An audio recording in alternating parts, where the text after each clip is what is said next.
Can the National Popular Vote Compact bypass the Electoral College?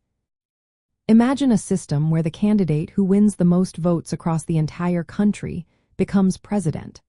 That idea sounds straightforward and fair, but the United States has a unique method of electing its president through the Electoral College. The question is whether a coalition of states, known as the National Popular Vote Compact, can change this process and effectively bypass the Electoral College. The Electoral College is a group of electors chosen by each state based on the total number of its representatives in Congress. When citizens vote in a presidential election, they are technically voting for a slate of electors committed to a specific candidate. These electors then cast their votes for president and vice president. The system was established by the Constitution to balance power among states and prevent a direct popular vote from solely determining the presidency. The National Popular Vote Compact is an agreement among a group of states to award all their electoral votes to the candidate who wins the national popular vote, regardless of the candidate's performance within individual states. The goal is to ensure that the candidate who receives the most votes nationwide becomes president. However, this compact only takes effect if enough states join to reach a total of at least 270 electoral votes, which is the number needed to win the presidency.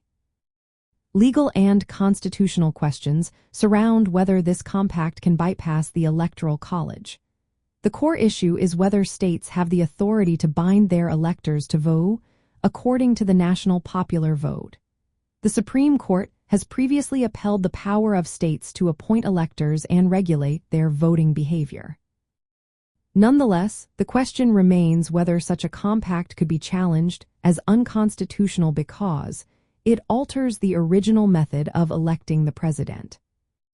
In practice, if enough states join the compact to reach the necessary electoral votes, the compact would effectively change how electors are allocated without needing a constitutional amendment.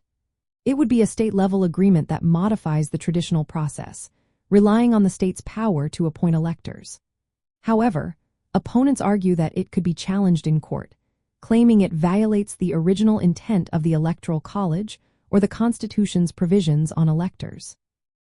In conclusion, while the National Popular Vote Compact aims to ensure that the candidate with the most votes wins the presidency, whether it can fully bypass the Electoral College depends on legal interpretations and potential court rulings. It represents a significant effort to reform the electoral process within the framework of existing state and federal laws.